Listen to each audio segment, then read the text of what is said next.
Welcome to In the Hot Seat with the Tenney Group. I'm Spencer Tenney. It's good to be with you. Today we've got Ed Burns, president of Burns Logistics. I cannot wait for the variety of topics that we're going to cover today, sir.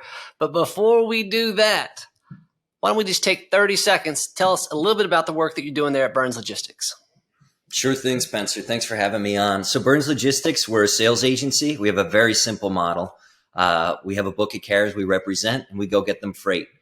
So think of small fleets who may not have a big sales team. We supplement that and help them find direct shipper contacts. I love it. You ready to heat things up a little bit, sir? I'm feeling pretty stoked right now, Spencer. So let's do it. All right. Right out the gate here. First question. Best and worst thing about being in the family business? Wow. You're not kidding, man. Well, I think the best thing is that I'm very fortunate to learn from my dad. He's been in the industry for a long time, 30 plus years. And we have a great relationship, and working together allows us to spend some time together. I mean, worst thing is sometimes it's tough to shut it off, right? You know, I just know it. You know, I go over to my parents' house for dinner. My mom's like, "Would you guys stop?" So that's, drawing those lines can be tough sometimes. So I would say that's probably the worst thing, but it's nothing we can't deal with. It's funny. I can rib you a little bit because I too come from the family business. Yeah. And sometimes I'm envious of my brother, who's a high school football coach back in Texas, because he and my brother, it's just father and son relationship. And I love talking business with my dad. But sometimes it would be nice to kind of compartmentalize those things, because it's almost impossible. It is for us anyways. Oh my goodness. Yeah. But what about you? What's the best and worst for you, Spencer? Hey, this is my show, buddy. Okay.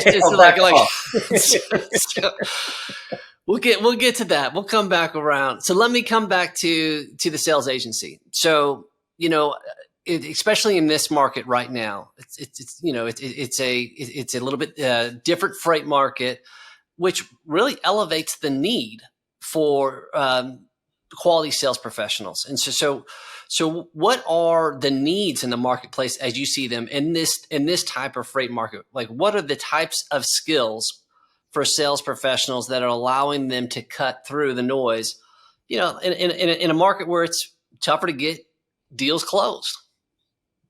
Yeah, I think you got to be patient. Mm-hmm.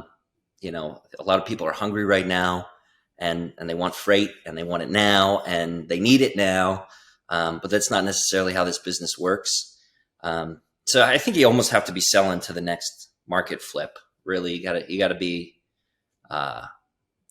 one change ahead of it, and thinking about what's it going to be like then, and sell to that, so that you're in a position so that when the change does happen, you're ready to help solve some pains. We're getting calls almost every single day from an owner operator calling us and saying, "Hey, I need direct shipper freight. Can you help me?" And the answer is no, we can't, because one, you're too late, and two, a lot of these big shippers have fleet minimums, right? Mm-hmm. So I think if you're working in a sales capacity right now, you got to be thinking about who am I calling on? What are their needs right now? Because there is freight. It's not like it's not out there, but you need to have a service offering. And right now you got to be price competitive if you're breaking into a new account. So how can you ensure that the fleet's running, well enough and operating well that you can be aggressive on pricing without losing money? Yeah. No, I think that's a good word, and timely as well. So let me just kind of stay there for a little bit. At one point, I believe, if I remember correctly, something about your title was around relationships, maybe like VP of relationships. And anyone that follows you on LinkedIn knows like that you're just extremely intentional about this whole process. So I'm curious, how do you think about relationships? You just mentioned like, hey, if you want to sell this, you got to be thinking about the next cycle. So you're definitely thinking long game. Yeah. But in the context of building a relationship, like, what does that mean? Like, just walk me through that. Like, what does that look like? And, how does that affect business for you? Yeah. So relationships are the business, right? And so growing up, I would go on sales calls with my dad, and he was doing LTL sales for various carriers. And I didn't understand it when I was 7, but he was just like, "Oh, this is a relationship business. This is a relationship business." And so we'd go on sales calls, and I was going with him as a 6, 7, 8 year old kid, right? Because the person he was calling on had a 6, 7, 8 year old kid too. And we'd go to a basketball game or, go do something fun. But it was father son time for everybody, right? It's for the person he was calling on, for us. So now I know people who are his age who I've known for 25 years because I grew up with them, right? So the one thing that my dad did and I saw firsthand was his customers weren't people with whom he transacted business. They were people who became friends and family, right? So the relationship side for us is like, we're here to help people. Mm-hmm. And if we can make some money along the way, great. But at the end of the day, we're not counting how much money's in the bank when we die. It's how many lives did we impact and how many people did we touch along the way. So I just kind of grew up in that and was fortunate to experience what relationship building really means. And it's a long-term thing, right? People who you help wind up helping you. So I think that's probably pretty important for this marketplace too, is that you got to rely on some relationships that have taken time to build. So, but I think it's getting to know somebody and what they're about and what they believe in and what matters to them and what's their family life. And like, you're not going to click with everybody, and that's okay. Maybe you don't do much business then. But the people with whom you forge a good, long lasting relationship, I mean, you find ways to help each other. No, a lot of that resonates with me, particularly the getting drug around to sales calls at a young age. I love that. The question is, did Big Ed give you a little cut on the commission when you were accompanying him on these sales calls? No. And you know what? I wasn't savvy enough to negotiate that. Yeah, I can remember taking my son to a little bakery downtown, and it was more of a logistics thing. His mom was out of town, and I didn't know any other option. I had to take him to this meeting, and it turns out like he was the charmer of the meeting, and it just because he was there, he kind of humanized me in a way that I didn't expect. And so you never know. We're all humans, right? Oh, right on. Well, when I was a kid, he would take me. We'd go pick up these huge boxes of pizza from Malone's Bakery, and we would go deliver pizzas on his sales route. So yeah, that makes sense. I love it. Let's talk about some of your clientele. Like what's the profile of the folks that are, you mentioned like these kind of minimum shipments. Like, what's the profile of the folks that struggle the most to be an effective sales organization in your world? Yeah. So the fleets we work with are typically between 50 and 200 trucks. Mm-hmm. So a lot of times the owner does sales and is also in charge of operations and putting out fires. Right. And so, now we're talking to a lot of them, and they haven't worried about sales for the past 2 years because freight was aplenty, and it was really hard to not make money as a trucking company. But I think some fleet owners forgot to keep calling on people. So that, that's definitely a piece of it. But I think the way that people buy has changed in the last 20 years pretty significantly. And so there is an age demographic when it comes to sales where old school sales is what it is. It's golfing, it's going out, it's meeting people, and it's spending a lot of time face to face. And typically, not always, but typically the older decision makers are very comfortable in that space. But there are new decision makers coming in at these shippers, right? And they're young, and they're in their 20s and 30s and early 40s, and they don't have time for it in their minds. They don't have time to go golf necessarily, especially before they know who you are. And so the way you sell to those people is very different. So I think there can be a disconnect depending on the sales team. And I don't want to say that's all age based, but that's kind of the lines that it plays along. No, I think I would. So what would be some of the ways that you're finding with this new demographic? How do they like to be sold? Let me put it let me rephrase that. How do they prefer to buy? Let's put it that way. Yeah, I think they're more comfortable making purchase decisions through digital means. They're more comfortable online. They want to hit a landing page and see if your white paper makes sense and resonates with them. They want to see your LinkedIn content and start there. And they're maybe a little more shy when it comes to being at a conference. Mm-hmm. No, I think that makes sense. So, so let's just say, like, what would you give for advice for folks that are trying to go out and create new relationships or close business? What's the advice that you would give to those that are trying to make a mark right now? Yeah, I think it starts with doing a little inventory, self-inventory with what am I good at and where's my network strong right now? And wherever you are, you got to build from there. And so if you're better at in-person and you like golfing and that's your thing, that's good. That's fine. And that's a good place to be strong in. But I think it makes sense to start looking into, well, how can I get stronger on LinkedIn? How can I build a presence there?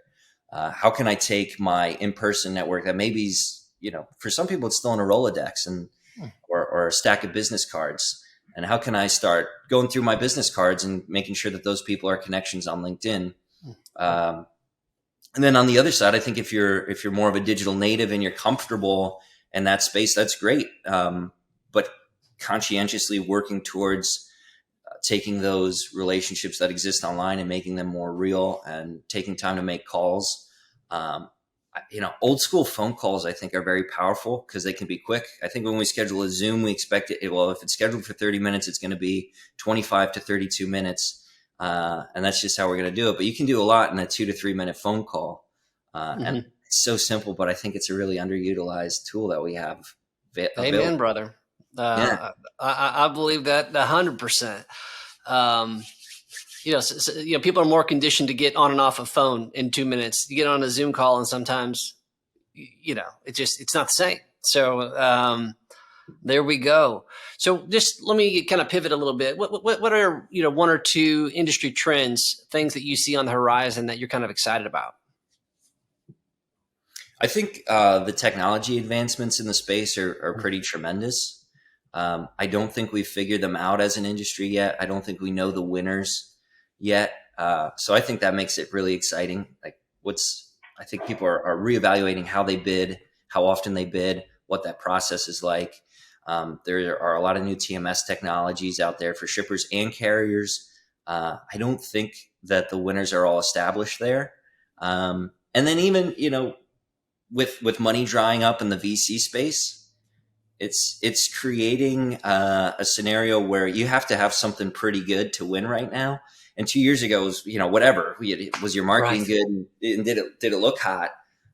So I'm excited to see some winners come out in the next couple of years and sort of establish a little bit more cohesion in how we do business.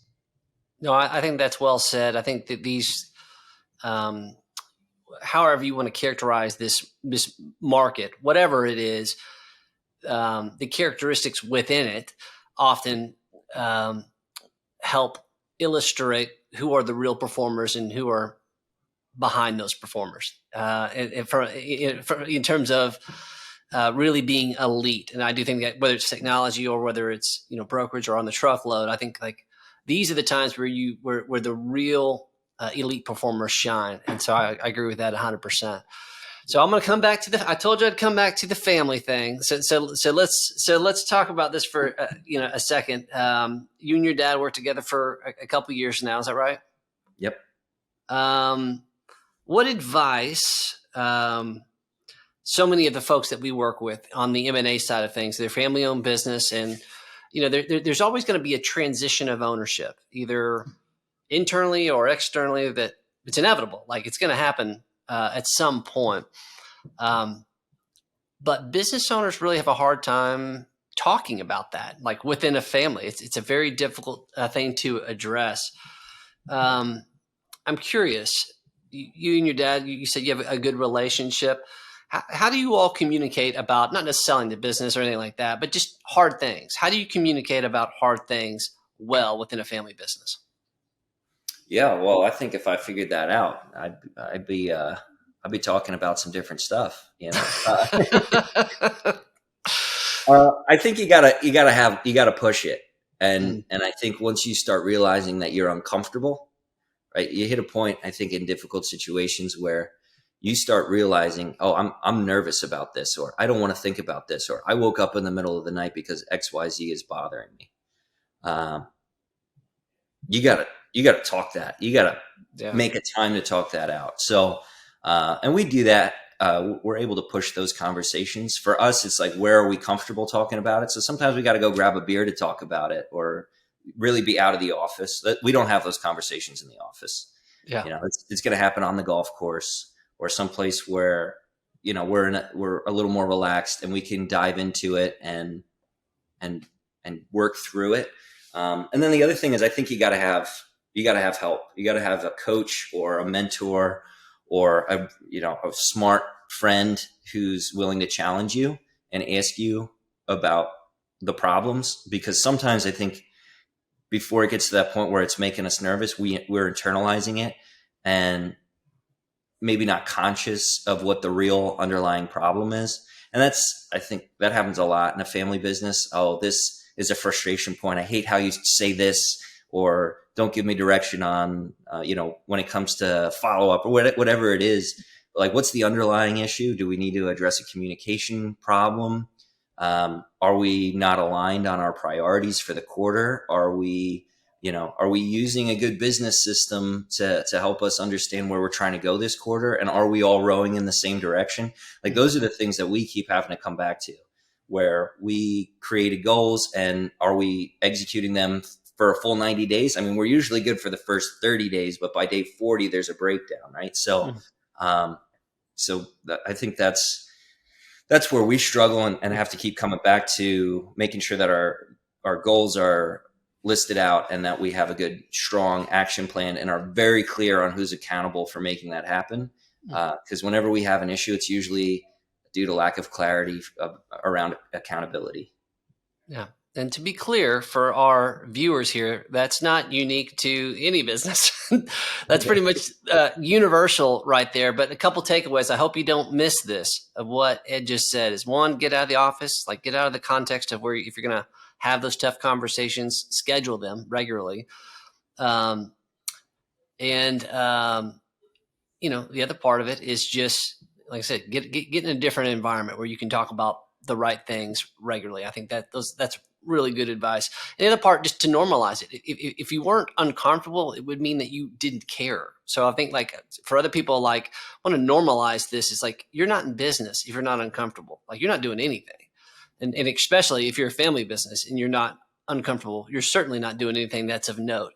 So I appreciate you sharing that, because people need to hear that normalized, so that they can know how to deal with it. So really good stuff there. So I've got one last question for you, Mr. Burns. So a while back, I viewed one of your TED Talks. I'm not sure where you did this talk. Very enjoyed it very much. So the 2023 version TED Talk of Ed Burns, what would be the title of your updated material, things you've learned since that last talk? What would it be? Yeah, I think I would go in a different direction on the next one, and talk about sandcastle living, because I think that life and business is like a sandcastle. Because no matter where you build your sandcastle, or how big or how beautiful it is, you know that one day it's going to get wiped out. Well, it's kind of the same thing with a business, right? You can build a beautiful business, and you may be able to sell it, and it may survive past your lifetime, but in 1,000 years, it's still not going to last, right? Mm. But if you really want to build a legacy, like when you start building a sandcastle, right? In the early morning, people look at you and you're like, who's this grown man weirdo building a sandcastle here, right? By noon, they're like stopping and taking pictures. Oh, this is so cool. By the afternoon, as the sun's setting, you see other people down the beach building sandcastles as well. And so I think that's kind of like life. If we can build a legacy through our business and the work that we do day in and day out, can we inspire others in some way to also want to build and do something that's replicable or that other people will want to emulate? So that would be my topic. I love it.